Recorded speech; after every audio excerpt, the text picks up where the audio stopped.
बिस्मिल्लाहिर्रहमानिर्रहीम। अस्सलामुअलैकुम dear students. 7th count down math chapter number 11 exercise 11A का आज हमने करना है क्वेश्चन नंबर 7 और 8। आइए शुरू करते हैं।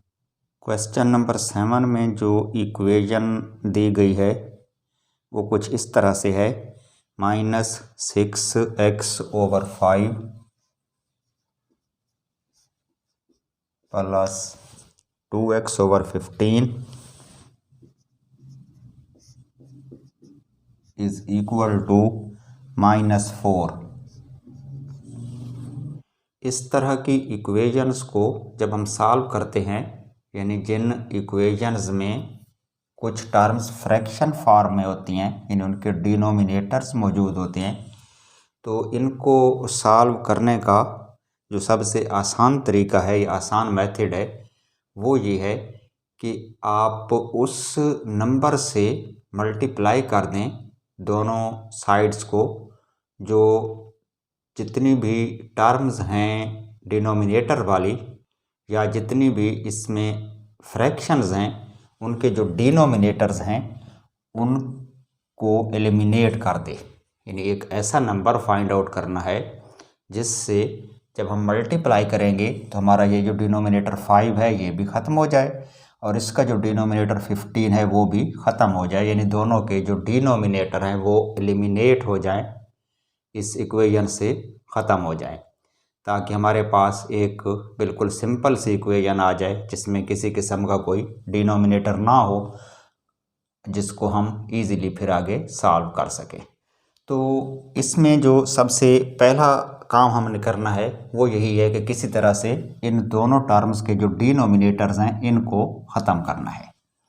इसका तरीका ये है कि आप जो दोनों डिनोमिनेटर्स हैं, इस क्वेश्चन में तो दो ही टर्म्स के डिनोमिनेटर हैं, अगर दो से ज़्यादा भी हों, 3 हों, 4 हों, 5 हों, जितने भी हों, तो तमाम डिनोमिनेटर्स का आप लेंगे एलसीएम, यानी एक ऐसा नंबर फाइंड आउट करेंगे जिससे ये तमाम डिनोमिनेटर्स कैंसिल हो सकें।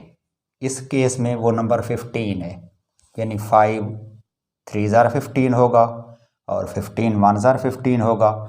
अगर हम 15 से मल्टीप्लाई करते हैं तो ये 5 भी कैंसिल हो जाएगा और 15 भी।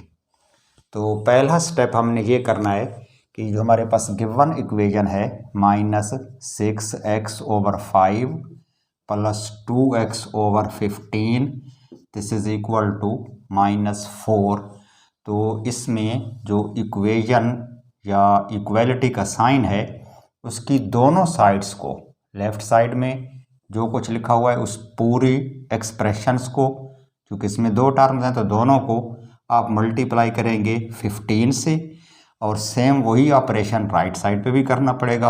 अब राइट साइड पे सिंगल टर्म -4 है तो इसको भी मल्टीप्लाई करेंगे 15 से। अब यहाँ पर अक्सर बच्चे पूछते हैं कि ये 15 से ही क्यों करना है, तो 15 से इसलिए करना है कि इसका डिनोमिनेटर 5 है और इसका 15 है और हम ये चाह रहे हैं कि दोनों के डिनोमिनेटर ख़त्म हो जाए। तो 15 वो नंबर है जिससे 5 और 15 दोनों कैंसिल हो सकते हैं। अब अगले स्टेप पे करना क्या है कि ये जो स्मॉल ब्रैकेट हमने लगाया इसको रिमूव करेंगे, तो इसके बाहर 15 जो है वो इसके अंदर चूँकि दो टर्म्स हैं तो दोनों से मल्टीप्लाई होगा।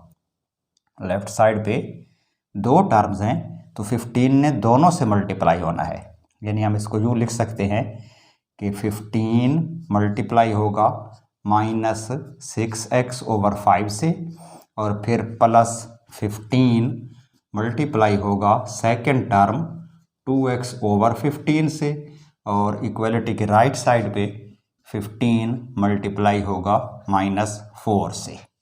क्लियर? अब अक्सर क्वेश्चंस में ये जो पहला स्टेप लिखा हुआ है ये आमतौर पर नहीं लिखते, यानी रूल ये बन गया है कि इक्वलिटी के लेफ़्ट साइड पे दो टर्म्स हैं, राइट साइड पे एक टर्म है, अगर इस तरफ भी 2 3 जितनी भी होती तो तमाम टर्म्स को, इक्वेशन में मौजूद तमाम टर्म्स को उस नंबर 15 से, या जो दोनों के डिनोमिनेटर्स का या तीनों के डिनोमिनेटर्स का एलसीएम हो, उस नंबर से आप मल्टीप्लाई करेंगे। इस केस में दो टर्म्स थी तो दोनों को हमने 15 से मल्टीप्लाई कर दिया। इस तरफ सिंगल टर्म थी उसको भी 15 से मल्टीप्लाई कर दिया। यानी डायरेक्ट इसके बाद हम ये वाला स्टेप लिखते हैं, इस बीच वाले स्टेप को छोड़ देते हैं, आमतौर पर नहीं लिखा जाता। ये यहाँ पर मैंने सिर्फ समझाने के लिए किया है कि किस तरह से हम सेम नंबर से दोनों साइड को मल्टीप्लाई करेंगे। अब होगा क्या, फर्स्ट टर्म में देखें, -6x/5 मल्टीप्लाई बाई 15, तो 5 1 ज़ार 5, 5 3 ज़ार 15 कैंसल हो जाएगा और 3 मल्टीप्लाई होगा -6x से, तो 3 6 ज़ार 18, ये हो जाएगा -18x, फिर प्लस यहाँ पर देखें तो 15 ने मल्टीप्लाई होना है 2x/15 से, पूरा 15 से कैंसिल हो जाएगा। यहाँ पर सिर्फ बच जाएगा 1 मल्टीप्लाई बाई 2x, यानी सिर्फ 2x ही आएगा। और राइट साइड पे 15 को 4 से मल्टीप्लाई करें तो 15 4 होता है 60, और जो कि 4 माइनस है तो ये हो जाएगा -60। तो अब ये जो इक्वेशन हमारे पास आई है, इसमें दोनों टर्म्स के जो डिनोमिनेटर थे वो एलिमिनेट हो गए हैं, ख़त्म हो गए हैं। तो पहला स्टेप इस तरह के क्वेश्चंस में यही किया जाता है कि किसी तरह से डिनोमिनेटर्स को ख़त्म कर दें और उसके बाद एक सिंपल सी इक्वेशन आ जाए जिसको ईज़िली हम सॉल्व करके x की वैल्यू निकाल सकते हैं। अब इसकी लेफ़्ट साइड में देखें, 18x माइनस है, 2x प्लस है, तो 18 और 2 चूँकि डिफरेंट साइन है तो 18 में से 2 माइनस हो जाएगा, कितने x बचेंगे 16x, और आंसर के साथ साइन बड़े नंबर का, यानी माइनस वाले नंबर 18 हैं जो कि ज़्यादा हैं तो उसमें से 2 प्लस वाले माइनस हो जाएंगे, बाकी -16x बच जाएगा और राइट साइड पे आएगा -60। दोनों साइड्स को डिवाइड करना है कोएफिशिएंट ऑफ x से। इस केस में जो x का कोएफिशिएंट है वो -16 है, तो राइट साइड भी डिवाइड हो जाएगी -16 से। इस तरफ तो -16 कैंसिल हो जाएगा, सिंपल x बचेगा, और राइट साइड पे क्योंकि दोनों साइन माइनस हैं आंसर प्लस आएगा। 2 टाइम्स माइनस डिवाइड हो या मल्टीप्लाई हो तो आंसर प्लस हो जाता है। और इनको कैंसिल करवाएं 4 के टेबल से, 4 4 ज़ार 16 और 4 1 ज़ार 4, 2 20, 4 5 ज़ार 20, यानी 4 का टेबल 60 पे 15 टाइम्स, तो ये हो जाएगा 15/4। तो यही इस क्वेश्चन का आंसर है। अब बुक में इसका आंसर होल में लिखा हुआ है, तो 15/4 को अगर आप होल में कन्वर्ट करें तो ये हो जाएगा, इधर कर लेते हैं 15 डिवाइडेड बाई 4, 4 3 ज़ार 12, 15 माइनस 12 करें तो 3 आएगा। तो इसमें ये जो 3 आया है क्वोशंट या आंसर, इसको होल ले लें, जो रिमाइंडर 3 है वो बन जाएगा इसका न्यूमरेटर, और डिनोमिनेटर जो है 4 वो ऑलरेडी वैसे ही रहेगा। तो 3 इसमें होल नंबर है और 3/4 फ्रैक्शनल पार्ट है, तो ये इसकी वैल्यू आ गई x की, यानी x = 3 होल 3/4। नेक्स्ट है जी क्वेश्चन नंबर 8। इस क्वेश्चन में जो इक्वेशन दी गई है वो है x/2 -6 = 8 - 2x/3। अब इस क्वेश्चन को भी हमने इसी पैटर्न पे सॉल्व करना है जिस तरह क्वेश्चन नंबर 7 किया था। इसमें 2 ऐसी टर्म्स हैं जिनमें डिनोमिनेटर्स मौजूद है। फर्स्ट टर्म में x का डिनोमिनेटर 2 है और लास्ट में जो 2x है उसका डिनोमिनेटर 3 है। हम ये चाह रहे हैं कि किसी तरह से दोनों डिनोमिनेटर्स एलिमिनेट हो जाए, तो इसके लिए हमने दोनों साइड्स को मल्टीप्लाई करना है एक ऐसे नंबर से जिससे 2 भी कैंसिल हो जाए और उधर 3 भी कैंसिल हो जाए।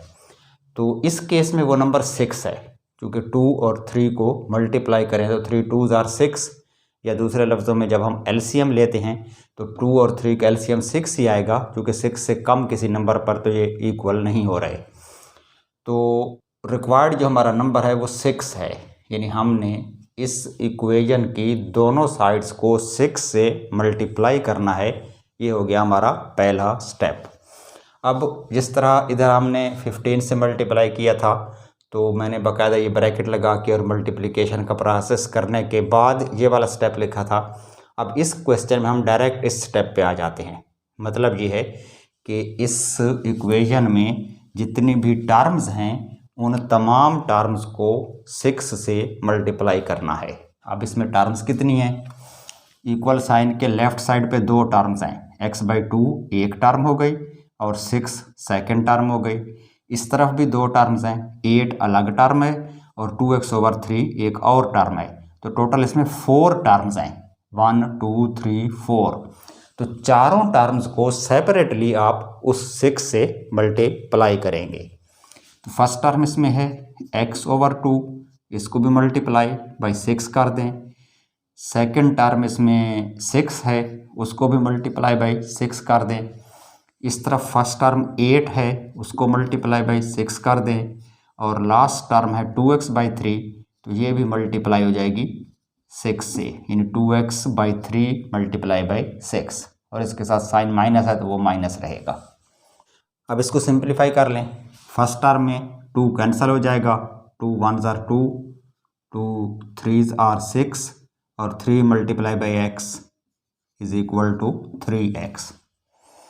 सेकेंड टर्म हो जाएगी 6 टाइम्स 6 36 इज इक्वल टू, यहाँ पर 6 मल्टीप्लाई बाई 8 48।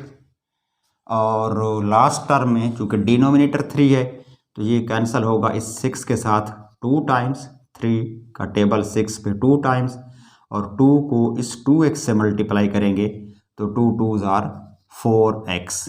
तो अब ये जो इक्वेशन आई है हमारे पास, ये बिल्कुल सिंप्लीफाइड फॉर्म में है, इसमें किसी किस्म का कोई डिनोमिनेटर मौजूद नहीं है। अब इसको हम इजीली सॉल्व कर सकते हैं। कैसे?